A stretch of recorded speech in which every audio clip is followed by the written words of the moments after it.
با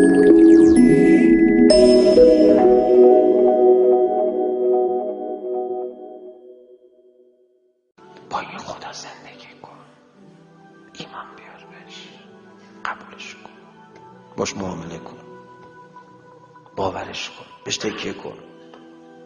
ایشون اخلاقش اینجوریه،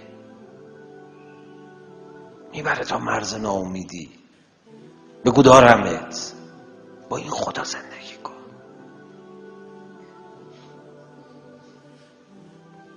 مشکل گره افتاد تو زندگیت، بگو خدا میدونم بلدی برطرفش کنی. نمیکنی، لبخند بزن. عمدن نمیکنی، تو بلدی. قاطی نمیکنم، قاطی نکن، بلده. ما یه زمانی گفتیم آقا بچه‌ها رو میبرید اردو، اینقدر کلاس براشون نگذارید، آموزش ندید، با عمل تو اردو یاد بدید. گفتن با عمل چیکار کنیم؟ گفتم یه شب آش بدید تو اردو. گفتن خب آش زیاد میدیم شبا، مثلا سوپ آش. گفتم اون شب قاشق پخش نکنیم. قاشقا نرسیده بچه‌ها. یکی فوش میده، یکی تیکه میندازه، یکی میگه آبا اینا هم ارزه مدیریت نه، قاشق ندیوردن. آخه آسو با دست خورد که. یکی هورت میکشه، یکی میره قاشق خودشو از تو کیف میاره، یکی قاشق خودشو میده به دیگری، یکی دیگری اون مسخره میکنه، میگه تو دیدی قاشق نیاوردی، من آوردم. همه خودشونو نشون میدن. نشون که دادن، بعد بگو قاشق اینجا پشت پرده بود، از اونایی که خوب برخورد کردن تشکر میکنیم، قاشقو توضیح کن. همه سراشون نزن پایین. تمام کمبودای زندگی همینه، پشت پرده هست. الان تو چی میخوای؟ میخوای ازدواج کنی؟ هست پشت پرده. باور کن.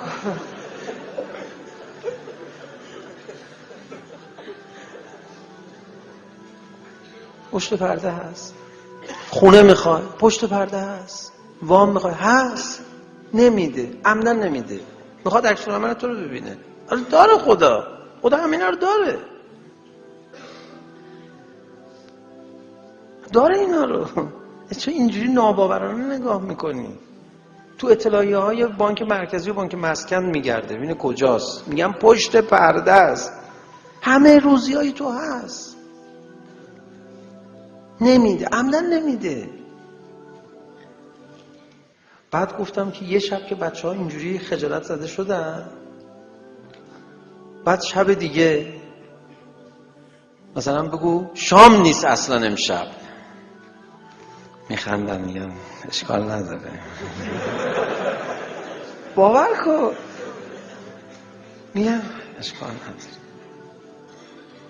چقدر بابا شما رضایت رو در چهره اینا ببین. اینا ادب شدن، شرمندهشون کردن شب قبل. میگن شام نیست، حالا بلند شید برید. میگن بله میریم، اشکال نداره، یه شبم بیجا. بابا یه نقی بزن. میگن تا نق بزنیم اونور میاد، بعد آبرو حیثیتمون رفته است.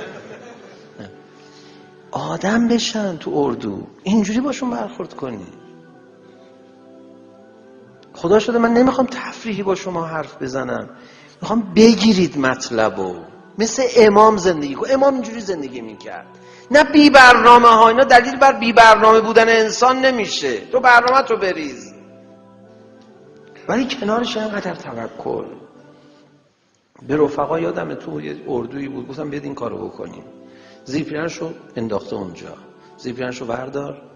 بعد یه زیرپیرن دیگه میآوردیم مینداختیم رو زمین، گلی میشد. آقا زیرپیرن تو مثل این زیرپیرن تو. آره عجب فلان شده. آقا نگاه کن آقا، تو زیرپیرن انداختن زمین، یه فوشی مثلا میداد. بعد زیرپیرنشو میگه این زیرپیرن تو، اون یکی الکی انداخته بود زمین، زود فوش دادی.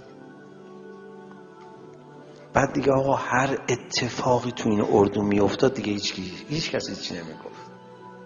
آقا کفشت نیست، میگم خب حالا اشکال نداره.